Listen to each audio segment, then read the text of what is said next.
Tonight, a look at a disturbing phenomenon outlined by 6 women who are suing their former employer responsible for running Colorado's mental health crisis hotline. The women claim people often call the hotline for reasons that have nothing to do with their mental health. As 9 News investigator Jeremy Hohola reports, the women say their employer failed to protect them from racial attacks and sexual abuse. A good phone number to call back in case we get disconnected.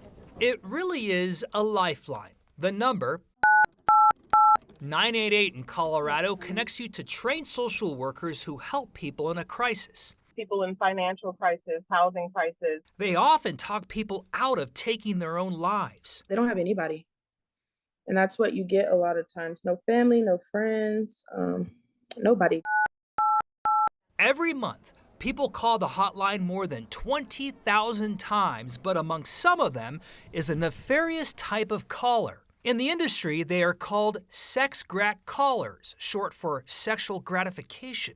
They're deviant calls that often involve name-calling, racial slurs, and role-playing are too graphic to describe for television. I actually had someone climax on the phone with me, and it wasn't until that moment that I caught on to what was going back, and I looked back and I felt so stupid. These callers take up hotline space for their own perverted reasons. It was very uncomfortable. I felt like I was trying to do the best that I could into making sure that it wasn't suicidal. In a Zoom call, we heard allegations from 3 of 6 women who were suing Rocky Mountain Crisis Partners.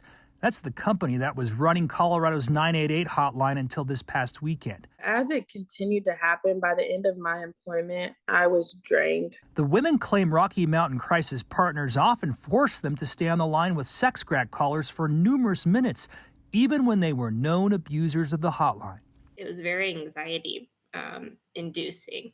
Because sometimes we knew them, they were frequent callers, so we'd recognize the names. So essentially the system, your employer knew that these calls were happening, but they allowed these callers to essentially run amok in the system.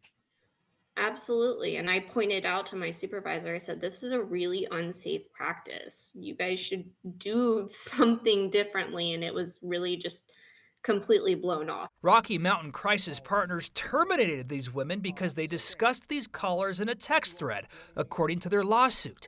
But some of the women believe they were fired for speaking out about what they call sustained sexual and racial abuse. I can think of a frequent caller I got maybe 5 or 6 times.